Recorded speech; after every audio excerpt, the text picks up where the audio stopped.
This is a little children's play. We saw number 10. Sit up. Oh, Making a Murderer, okay? About Stephen Avery. Okay, a prosecutor who accused about sending text messages to have a sex with a girl and resign. He present the truth. Man, you are, like I said, you like funny baloney. There is nothing there. Not only that, about Brandon, they really went so far to make him say something he didn't do. I mean, you can tell that. You can tell that. This is incredible. You saw the second interview with Wiegert and Fassbender. After he confessed to Michael O'Kelly, he couldn't even give straight answers that time because they didn't put as much pressure on him. So they basically gave him nothing. They said, like, did you see Stephen put Teresa Halbach's cell phone in the purse in the burn barrel? Or he said, who put it in there? He said, probably Stephen. He said, no, not probably. Say, like, tell us definitely what happened. And he said, look, if you know, it's good. If you don't know, it's good. That time they were a little more fair, and he just basically said, like, I didn't see it. Exactly. So they let him call his mother. But they still used that confession in his trial. Call his mother. Even though the Judge Fox, fired Len Kaczynski off the case because he let him be interrogated without him. So, but he still let the confession go to trial. Yeah, and they let call his mother and everything. It was like you telling a 7-year-old, do this, do that, and call you. I mean, come on. You know, if I didn't eat my food when I was 6-7 years old, my grandma said, now come on, Angelo, did you eat your food? I said, no. Tell me, you eat it? And I said, yeah. At the time, just to get rid of when he was 16, he could read at a 4th grade level. So basically, he could write like a 7-year-old. He was slow, yeah. He was a slow guy.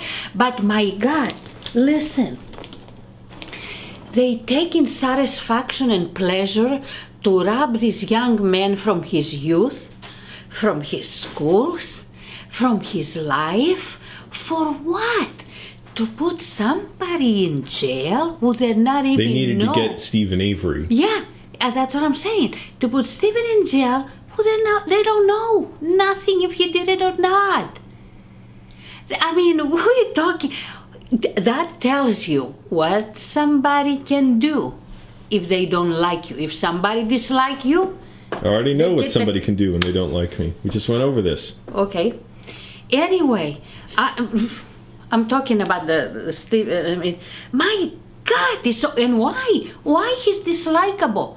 Why? We're not supposed to do things like that. I saw that. You heard what Michael O'Kelly said in that email. He said the Avery family is evil, that they're all having, sexual relations with their nephews, nieces, cousins, and stuff. He said this family is evil, like they're an evil tree, and you need to, this family tree is evil, and you need to bring the whole thing down before he got Brendan to confess. And then sent him to Fassbender and What Wiegert. About the prosecutor? What's his name? Ken Kratz. Ken Kratz. What he is? What is he? I like that he said to that reporter, like, this is my reputation you're talking about. You don't care because it's not your family, your reputation. Exactly. Yeah, like Brendan Dassey, when he went in front of the media and said Brendan Dassey raped and cut Teresa Halbach's throat and all that stuff. He didn't care about that. What about his reputation? All of a sudden, reputation's very important to maintain. He did send this text. It's true. He did. Now he admits to it. What about his reputation? So what? He did it. It was a woman he was helping defend because her boyfriend attacked her. And so he was prosecuting the boyfriend, I guess. And that's when he was sending her messages. They're all rotten. Okay, this, what do you call deputy, whatever. The thing is, he's rotten to the core. And each and everybody else who interrogate the little guy, Stephen Avery, like I said, I don't know. What kind of like a rat, gets in the corner and gets scared when he says, this is my reputation. You don't know, you don't care because it's not my family. I live in $350,000 house and I am the elected prosecutor. What about Brendan Dassey when he went in front of the the media with that story about how he killed and raped Teresa Halbach. He didn't have any evidence for it, and it prejudiced all the people who were potential jurors. Wait a minute. So now he couldn't get a fair trial. Neither could Stephen. Dassey, his stepfather, he's the scum of the earth. I'm not pointing fingers. No, wait a minute. I mean, very wrong about what he said. I'm not pointing fingers. I don't know. Yeah. But to say that's the best thing that could have happened to Stephen, I mean, best thing that could have happened yesterday when Stephen was convicted and he got what he got coming. That guy is the scum of the earth. And if I was Dassey's mother, I will divorce him and kick his ass in a heartbeat. Oh, the whole thing sucks. Okay, these two people, they're in jail, and so let's see now what's gonna happen. Now we know lawyers working, investigators working. Oh, that investigator who cried and said he go to the top. Hell? He said he was crying over seeing Teresa Halbach's blue ribbon. That I read it wasn't her ribbon, that he bought it. Oh, bless you, rotten heart, you are a jackass. Excuse me, I take the jackass back because jackass is a good animal. I say you are what is that animal? I don't know. You rotten to the core. You go to church and you cry because you saw Teresa's blue ribbon. I feel so bad for Teresa's family. My God, they lost their daughter, their sister, with the most horrible, horrific death. But please don't tell me you saw the ribbon and you cry. Shut up, shut up. Shut up. Yeah, he's supposed to be professional, and you are the investigator for Steve Avery and Brendan. Go to hell. No, for Brendan's lawyer, but Brendan's lawyer. Go to hell. He's crying over this, but he was only crying after they heard in court how he said the Avery family is evil and need to be cut down. Maybe they all need to go to somewhere and have some treatment because then something is not right here. What kind of life these scums they have to put him in prison, rob him from everything, from family, from youth, from schools and everything, friends, everything, and they go on with their life. And that scum said in Dr. Phil asked Ken him, Peterson, do you feel guilty? He said, for arresting him in 1985. He said, said, no, I feel guilty.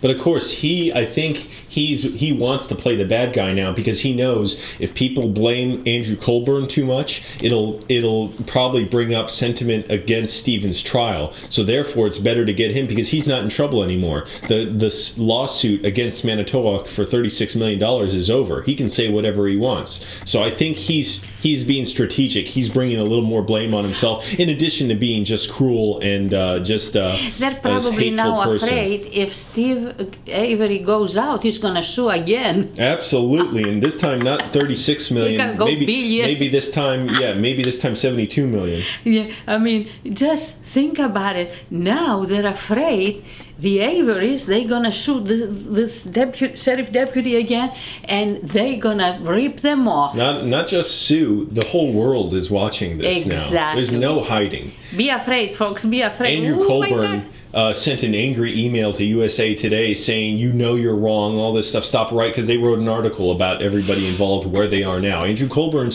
he's a lieutenant now at Manitowoc Sheriff's Department. And he wrote an email saying how angry he was. Be careful what you wish for. Someday Stephen Avery may be your neighbor, along with Brendan Dassey, I'd rather have him a neighbor than the sheriff deputies, because I know this can happen to anybody. Now just think about it.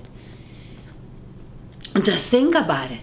You know, it's people hate him, so it's so obvious they planted evidence, and that he was looking at Teresa Halbach's car and her license plate to figure out how to plant it on Stephen better.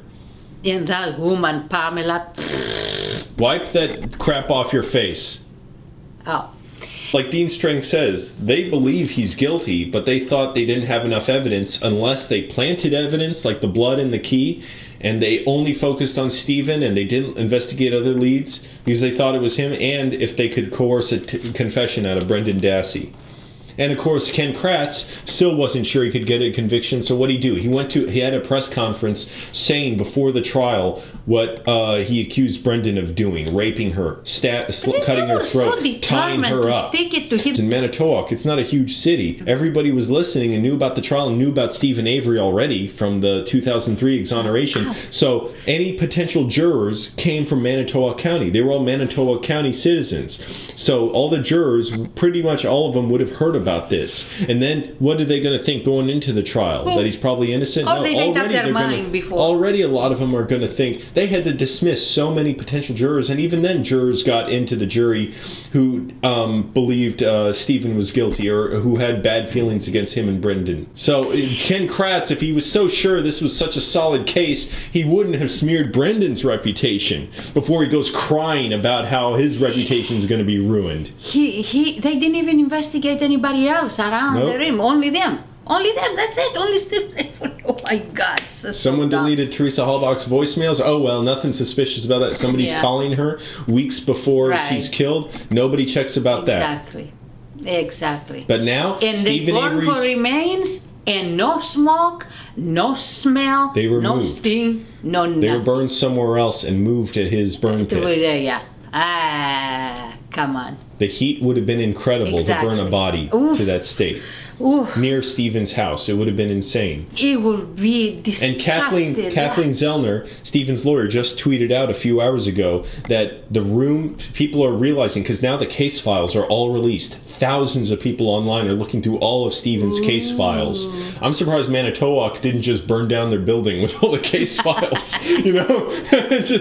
It will be so bad. People are looking through it, and she said, I don't know if this came from people looking through it or not, but people are gonna look for every little detail they can of inconsistencies. They're already finding them, such as the timeline inconsistencies with phone calls made, all that stuff. But Kathleen Zellner said, would you let me make my point? Yeah. Did you read Kathleen Zellner's tweet? No. What did he say? Do you want to hear it? Yes. She said, what she show said, some respect. Yeah, she said. She said, Stephen Avery's bedroom was so small, the only way you couldn't find that key is if you walked in with your eyes closed each time.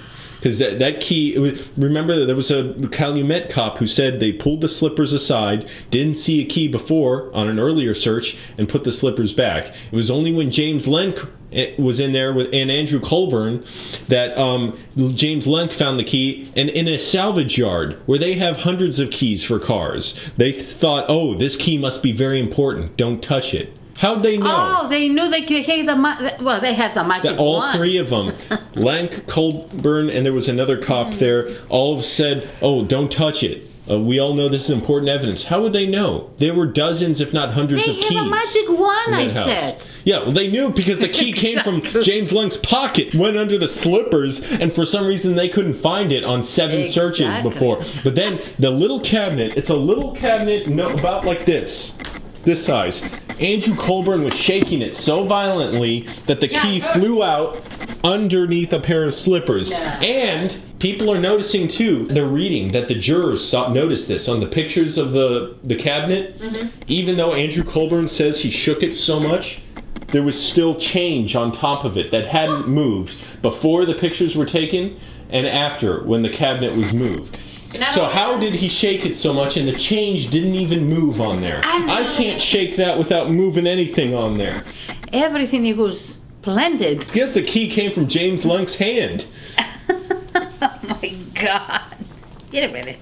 And now Stephen has all the case files. He's got several boxes. It's so huge. You saw it when his girlfriend was standing next to it. That he can only have a few boxes at a time, and he's trying to file his own motions for post conviction relief. But now he has Kathleen Zellner and Tricia Bushnell, I believe, and they're the best at this. And you would see Kathleen Zellner. She's tweeting information out to people. There's so many people sending in information and stuff. She's like putting out info too. She's like a bull, she'll like keep chart. She knows how to find the truth. What about the other two lawyers who they were on the trial? They're involved in this? Jerry Buting and Dean Strang, they're not his lawyers now, but they're still assisting in some way. And they're going on the news, and they're getting all kinds of leads that from people all over the world. They're probably sending that to Kathleen Zellner and Tricia Bushnell, so they know, all this new information, because now people all over the world are researching this. And I guarantee they're going to find more inconsistencies than just Jerry Buting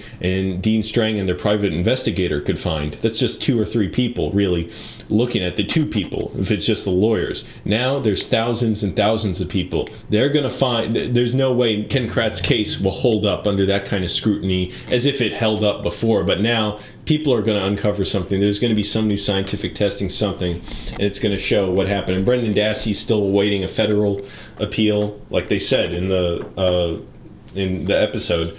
So he's still awaiting that this year, and it may be a few months before that's decided. And Steven said he's working on his case. He's not that smart. He's, I read one of his recent motions. The English is terrible, but now he's got Kathleen Zellner anyways, but he's still fighting. Well, okay, look, let's see what's going to happen here, but I believe and not only that, gonna have good ending. The filmmakers have been calling Steven. They say there could be more episodes of the show based on everything that's happening now. So who knows, there may be a season 2 of Making a Murderer that shows what happens with the court system after all this. Yeah. Can you imagine if Steven sues some of the people involved after all this, or if the laws are changed, or something's reformed? They're going to face the biggest suit ever. Yeah. Oh my God. Well, people anyway, all over the world hate the Manitoba just imagine County the day and the prosecutor if Stephen Avery is going to walk out, they're going to be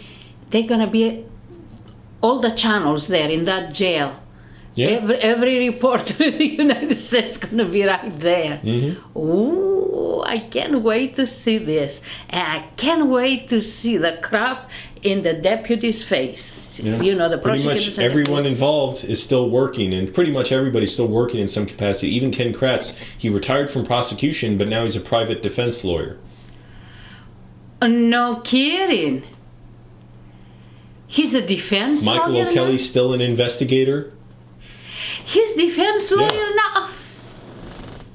It's kind of weird how he believes reasonable doubts are only for innocent people. I wonder how he gets around that with his clients. Oh my God, I can't wait to see.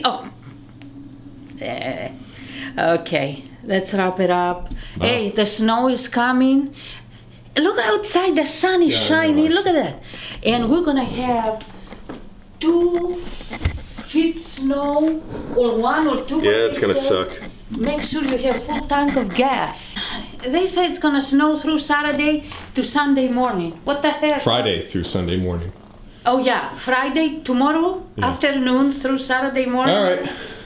Okay, be safe, everybody, and have a lot of food at the house, because it looks like you're gonna be stuck for a few days. Yeah, I might stop by Trader Joe's. Yeah, I gotta go to the grocery store later, but I have something else to do before. Okay. What is it? 10 o'clock? It's 10 o'clock! My God, where the heck did the time go?